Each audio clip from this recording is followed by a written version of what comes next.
इसे आप हमारे संस्कार कहिए, सभ्यता कहिए, संस्कृति कहिए, कल्चर कहिए, कायरता कहिए, हमारी आलस कहिए, या लड़ने की इच्छा शक्ति ना होना कहिए, नाम इसे आप कुछ भी दे दीजिए, लेकिन यह सच्चाई है कि हम भारतीय वो प्रजा है जो कभी भी किसी भी अन्याय के खिलाफ या किसी भी गलत काम के खिलाफ लाठी, तलवार या बंदूकें लेकर सड़कों पर नहीं उतरने वाले हैं। हम, ये हमारी मानसिकता ही नहीं है। और ये सही है या गलत है, आज इसमें हम नहीं पढ़ना चाहते हैं।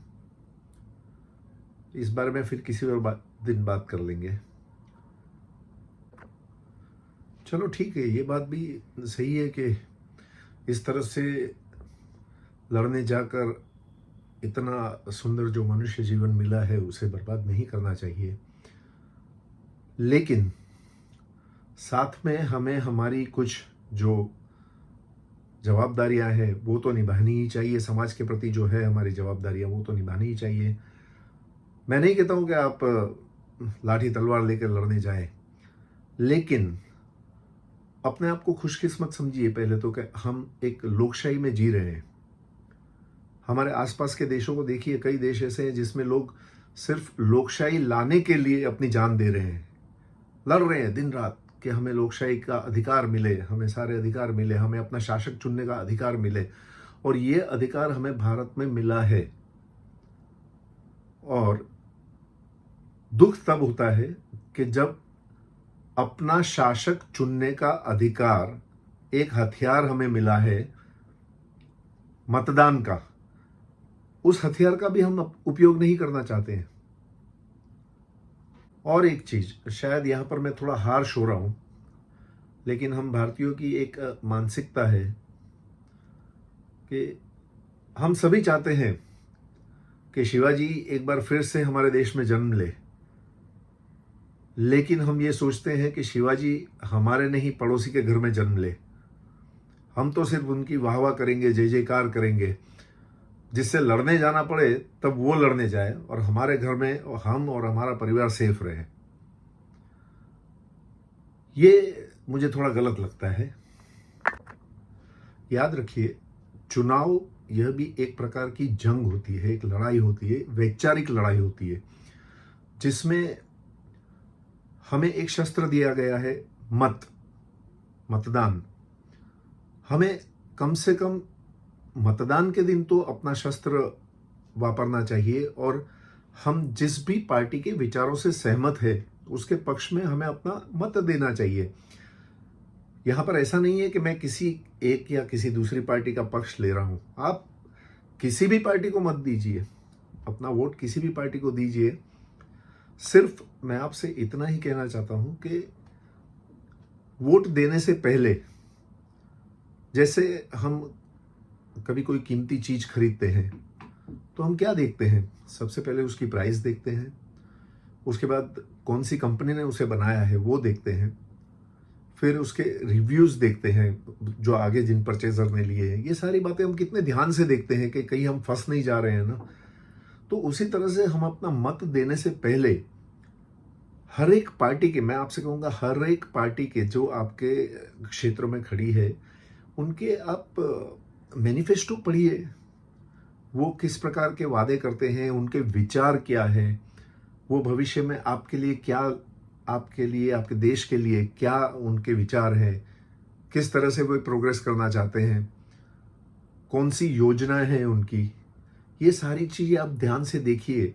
फिर रिव्यूज़ के बदले में आप देखिए कि पहले उन पार्टियों का परफॉर्मेंस कैसा था, ये और जब वे सत्ता में थी तब उनका परफॉर्मेंस कैसा था। दूसरी चीज़, एक बात पे खास ध्यान दीजिए कि पार्टी के इस समय के जो वर्तमान मैनिफेस्टो के साथ साथ उनके पुराने मैनिफेस्टो भी देखिए, इंटरनेट पे मिल जाएंगे आपको, और देखिए कि अपने पुराने मैनिफेस्टो में उन्होंने जो वादे किए थे उसमें से किसी भी वादे पे वो गए हैं, आगे बढ़े हैं या नहीं बढ़े हैं। अगर जो वो नहीं बढ़े हैं तो इसका मतलब वो एक आपसे छल कर रहे हैं कि भाई मैनिफेस्टो दे दिया, कौन देखता है क्या है सब कुछ। लेकिन हमें ये सब कुछ देखना चाहिए, ध्यान से पढ़ना चाहिए, उसके बाद किसी भी पार्टी को जिसका आपको मन करता है कि भाई मेरे हिसाब से, मेरे विचार से ये पार्टी सही है, तो आप उसको वोट दीजिए। लेकिन वोट दीजिए, वोट तो देना ही चाहिए। मुझे एक बात समझ में नहीं आती, मैंने बहुत से ऐसे लोगों को भी देखा है, अरे मेरी सोसाइटी में पानी नहीं आता है ना, मैं इस बार किसी को वोट नहीं दूंगा, सालों एक को किसी को भी वोट नहीं दूंगा। अरे भाई क्या है, चुनाव जो है वो लोकसभा के चुनाव है, आपके पानी से उसका कोई लेना देना नहीं है। आपका इस समय का लोकसभा का जो मत है वो आपके देश की विदेश नीतियों को, आपके देश की जो दूसरी बड़ी बड़ी नीतियों को है वो उससे लागू होता है। नहीं कि आपका पानी का, आपके यहाँ पे पानी नहीं आता है, आपके यहाँ पे दूसरी कोई तकलीफ है, तो इसके लिए आप चुनाव का बहिष्कार करो, ये तो आपकी कायरता होगी, ये आपकी कोई बहादुरी नहीं है। आपको अपनी आवाज़ सही जगह पे पहुंचानी है आपकी समस्या के लिए। और अगर जो आप ये कहते हैं कि नहीं मेरी कोई सुनता ही नहीं है, तो ये गलत है। आपने प्रयास ही नहीं किया है अपनी बात रखने का। सही जगह पे, सही चैनल से, सही माध्यम से आप अपनी बात रखिए। सुनता ही है, सुनाने वाला चाहिए, लोग सुनते ही है, अपनी बात को सही तरह से रखिए।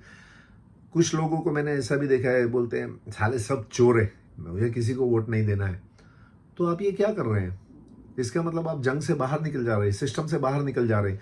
उसके बाद अगर जो सिस्टम में गलत आते हैं लोग, एक बात सोचिए, जो लोग गलत लोग हैं और सिस्टम में आ रहे हैं, वो तो अपना कर्तव्य निभा रहे हैं कि हम जैसे भी हैं हम सिस्टम में आ रहे हैं। अब ये आपका फर्ज है कि आप हमें सिस्टम में आने दो या मत आने दो। अगर जो आप नोटा या किसी को वोट नहीं दूंगा ऐसी मेंटेलिटी के साथ आगे बढ़ते हैं, तो इसका मतलब आप गलत आदमियों के आने का दरवाजा खोल देते हैं अपने आप से। और उसके बाद अगर आप मतदान देने नहीं जाते हैं, तो मैं आपसे स्पष्ट रूप से एक बात कहता हूं कि उसके बाद व्हाट्सएप पे या चर्चा पे या आप सबसे मिलके गालियां देने का हक आप खो चुके हैं। क्योंकि जब समय था तब आपने एक्शन नहीं लिया, उसके बाद आप बस अपनी व्हाट्सएप पे भड़ास निकाल दी, ये साला ऐसा है। और बहुत लोगों को एक आदत पड़ गई है सिस्टम को गालियां देने की, क्योंकि पता है सिस्टम सामने तो आने वाला नहीं है, सिस्टम कोई व्यक्ति है नहीं जो रिएक्ट करेगा, तो सिस्टम के नाम से गालियां दे के अपने मन की भड़ास निकाल दो। हमें कुछ करना नहीं है, बस हम गालियां देंगे, हम ब्लेम करेंगे लोगों को। ये नहीं चलता है। अगर आप वोट देने नहीं जाते हैं तो आप समझो कि फिर आपको कोई नैतिक हक नहीं है कुछ बोलने का। इसलिए, और दूसरी एक बात, आप मतदान करिए, आपसे हाथ जोड़ के विनंती है, ये सब क्या है? मतदान आपका कर्तव्य है, मतदान आपके अपने भविष्य के लिए, आपके लिए जरूरी है। तो फिर उसके लिए आपको अपील करने की जरूरत, आपके हाथ पैर जोड़ने की जरूरत। आप मतदान के दिन लोग आएंगे आपको घर से, नीचे गाड़ी खड़ी है आप चलिए, हाँ मैं गाड़ी होगी तो आऊंगा, नहीं तो नहीं आऊंगा, ये सब क्या है? आप किसके ऊपर एहसान कर रहे हैं मतदान करके? आप अपने ऊपर एहसान कर रहे हैं मतदान करके, किसी और के ऊपर एहसान नहीं कर रहे हैं। आपको शायद मेरी बात कड़वी लगेगी, लेकिन सच है, जरा ध्यान से सोचिएगा इस बारे में। वोटिंग, आप खुशकिस्मत है, आपको अपनी सरकार चुनने का हक मिल रहा है, और आपको इसे सर्वप्रथम प्राथमिकता देनी है वोटिंग को। ये नहीं कि यार मुझे आज ये काम आ गया था, क्या छोड़ना, वोटिंग के लिए क्या जाएंगे, वहां बहुत गिरदी थी मैं नहीं गया। अरे गिरदी है तो खड़े रहिए लाइन में। आप फिल्म देखने जाते हैं, टिकट की लाइन होती है तो वहां प्रेम से खड़े हो जाते हैं हम। अगर जो दूसरी कोई लाइन होती है तो वहां खड़े हो जाते हैं। रेस्टोरेंट में खाना खाने के लिए बाहर वेटिंग कर लेते हैं आधा आधा एक एक घंटा। लेकिन यहाँ पे क्यों नहीं? क्योंकि हमारे मन में एक धारणा बैठ गई है कि मैं वोट देने जा रहा हूँ, यानी मैं किसी पे एहसान कर रहा हूँ।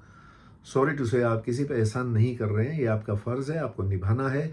मेरा भी फर्ज है, मुझे भी निभाना है। मैं जब आप बोलता हूं तो उसमें मैं भी आपके साथ में हूं। ये रूल मुझ पे भी लागू पड़ते हैं। और मैं आपको एक बात बताता हूं, मैं जहां रहता हूं वहां 20 मई को चुनाव है। मुझे ऑस्ट्रेलिया जाना है, लेकिन मैंने एक मन में धारणा बना ली थी कि मैं चुनाव में मतदान करने के बाद ही ऑस्ट्रेलिया जाऊंगा। और आप मानेंगे नहीं, 20 तारीख को मेरे कॉन्स्टिट्यूंसी में वोटिंग है। उससे पहले की टिकट मुझे करीब 10,000 रुपये सस्ते में मिल रही थी। फिर भी मैंने अपना कर्तव्य निभाने के लिए 10,000 रुपये ज़्यादा दिया, लेकिन मैंने 20 तारीख के बाद की ही टिकट ली है। क्योंकि ऐसा अवसर मुझे वापस नहीं मिलने वाला है जल्दी, 5 साल के बाद मिलेगा। मुझे अपनी सरकार चुननी है, मुझे अपना कर्तव्य निभाना है। आप सब भी इस बात को समझिए प्लीज़ और वोट देने के लिए जाइए। धन्यवाद। मेरी बात अगर जो कड़वी लगी तो क्षमा चाहता हूँ, लेकिन इस पे गौर कीजिएगा, ये सच्चाई है।